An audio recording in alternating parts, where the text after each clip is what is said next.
छत्तीसगढ़ में पिछले साल हुए विधानसभा चुनाव में कांग्रेस को बड़ी हार झेलनी पड़ी। 75 पार का नारा लेकर सत्ता में बैठी कांग्रेस चुनावी नतीजों के बाद विपक्ष में आ गई। हार के 7 महीने के बाद भी हार को लेकर कांग्रेस नेताओं के बयान सामने आ रहे हैं, जिसने कांग्रेस के अंतर्कलह को एक बार फिर से उजागर कर दिया है। लगता है कि वो बात ही नहीं होनी चाहिए कि उसका नुकसान हम लोगों ने देखा कि ये ढाई वाली बात थी नहीं थी, लेकिन मीडिया में लगातार इतना रहा कि उसका नुकसान हुआ हम लोगों को, यानी कांग्रेस पार्टी को उसका नुकसान। कहीं ना कहीं हम ही लोगों में कमी था और जिसका खामियाजा सबको भुगतना पड़ा। तो सुना आपने, कांग्रेस के 2 बड़े नेता विधानसभा चुनाव में हार का कारण बता रहे हैं। 2018 में बहुमत के साथ सरकार बनाकर कांग्रेस ने 15 साल का सूखा खत्म किया था, लेकिन महज 5 साल बाद ही पार्टी सत्ता से बाहर हो गई, जिसके पीछे की वजह आपसी खींचतान भी बताई गई।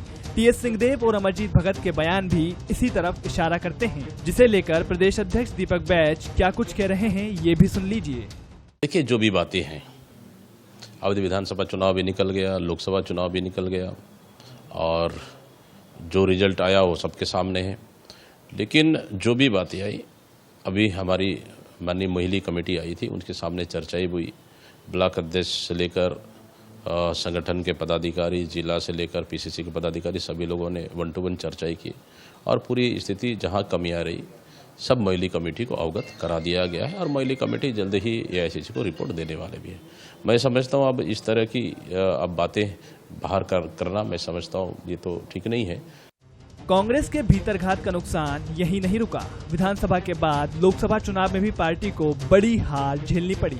आला नेताओं के बयान भी इसी ओर इशारा करते हैं। कांग्रेस के अंदर बने समीकरण को हार के लिए जिम्मेदार बता रहे हैं। ऐसे में बीजेपी भी जमकर चुटकी ले रही है। चिड़िया चुग गई खेत, अब पछताए हो तो क्या, और बोए पेड़ बबूल का आम कहाँ से पाए टीएस सिंहदेव जी। अब सोचते रहिए, कल्पना करते रहिए।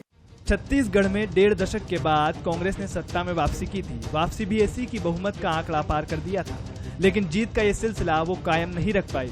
सत्ता जाने के बाद पार्टी के भीतर से ही जमकर तीर चले। अब कांग्रेस को इससे सबक लेकर अगले चुनाव के लिए मजबूत होकर लड़ने की जरूरत है। शिखर देवांगन, बंसल न्यूज, रायपुर।